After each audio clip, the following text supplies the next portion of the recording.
Look, my friends, we offer a starkly different version and vision of this country, a vision of a better America that's within our reach, that's within our hands, if we just vote. If we elect 2 more senators, we keep the House and Democrats, we're going to get a lot of unfinished business we're going to get done. Folks, look, we'll codify Roe v. Wade. New data has just been released, everybody. Social Security beneficiaries could be seeing a much larger increase soon. Bernie Sanders and other Democrats are also now supporting monthly checks for a targeted group of people. Up to $2,000 Ford stimulus checks may finally begin to be sent out. If you are a retiree living on a fixed income, your monthly check likely cannot keep up with the rising cost of living. To help millions of Social Security recipients maintain purchasing power, the Social Security Administration raises Social Security benefits amounts each year via cost of living adjustment. Many advocacy groups and economists have already made predictions based on current inflation data. Nonprofits like the Senior Citizens League estimate that 2023's COLA will be a record-breaking increase of up to 10.1%.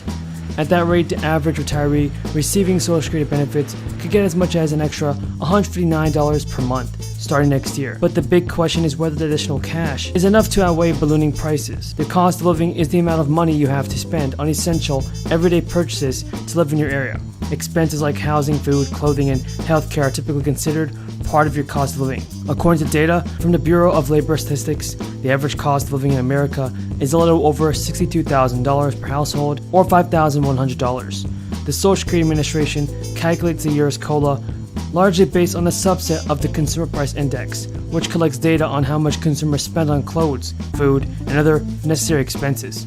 In October, the Social Security Administration will compare CPI data from the third quarter of 2022 with the third quarter of 2021. The difference between how much necessities cost today compared to a year ago is one key factor in how much or how little the government decides to increase your Social Security check at the start of 2023. And while the Senior Citizens League report predicts that this year's COLA will be 9% higher, the government won't release its official COLA until after the third quarter ends on September 30th. The eventual adjustment will take effect into January 2023 and depends quite a bit on September's data. Inflation is definitely affecting some communities hard. Despite more than 170 million payments for the third round of checks, there is a continued push for a fourth one.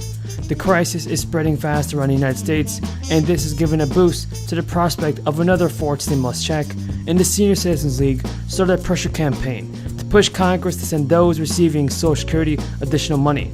In a letter to leaders of Congress, the group called for a one-off $1,400 Social Security stimulus check for seniors. Such a measure could help defray the costs associated for some seniors from the COLA for 2022, which was just the highest in 40 years, pushing them into a higher bracket. We'll ban assault weapons. We'll protect Social Security and Medicare. We'll pass universal pre-K. We'll restore the child care tax credit. We'll protect voting rights. We'll pass election reform and make sure no one ever has the opportunity to steal an election again.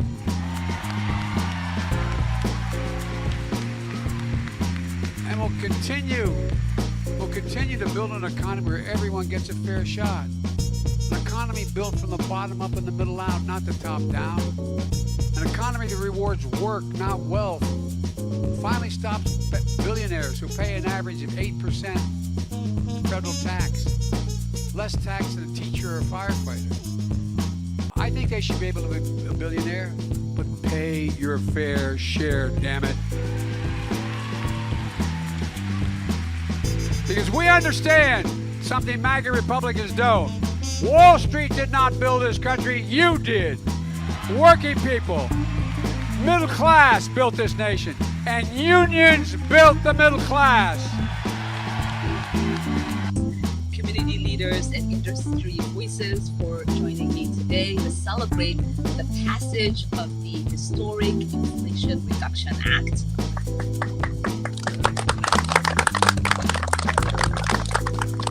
I am proud that after months of negotiating for a bold bill that delivers real solutions for Minnesotans, we finally passed a bill that meets this moment. This bill reduces inflation in a progressive way. Taxing preventing large corporations cracking down on big pharma, price gouging, and lowering costs for working families.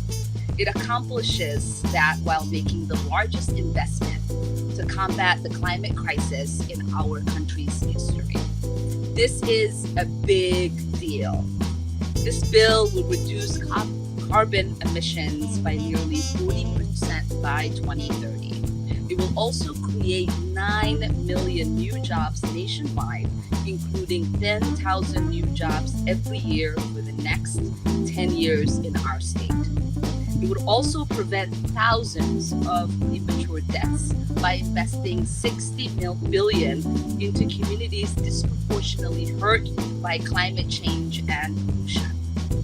Not only does it combat the climate crisis, the package will lower healthcare costs for thousands of Minnesotans. It empowers Medicare to negotiate prescription drug pricing caps, out-of-pocket prescription costs, and caps insulin to $35 per month for those with Medicaid coverage. It expands affordable health care that Minnesotans get insured. And it's entirely paid for by ensuring corporations and the wealthy finally pay their fair share. Since getting elected to Congress, I have fought to deliver real, transformative change so that our communities can feel it. This bill is a critical step towards that. That Americans who make more than $250,000 a year pay their fair share of taxes. As an example of the absurdity of the current situation, just as an example, last year the CEO of Apple made over $700 million in total compensation. Mr. Lawson, what impact would raising the retirement age to 70 years of age have on workers in this country? So I don't want Billions of dollars in a new relief plan will provide stimulus checks to millions of people. $100 stimulus checks will be going out as soon as possible, and especially this month. The Illinois budget has been signed, sealed, and delivered over a month before the usual adjournment date. The Illinois governor and Democratic lawmakers celebrated the $46 billion budget this week.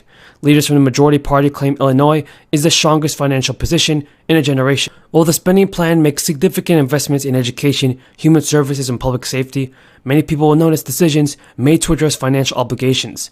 Democrats said their plan creates a $444 million surplus for general funds, and it will be the second straight fiscal year with a budget surplus. Their budget uses $2.7 billion in federal funds to pay off a chunk of the $4.5 billion of debt in the state's unemployment insurance trust fund. It will also contribute to $1 billion to the rainy day fund to help Illinois in any future emergencies. Democrats put a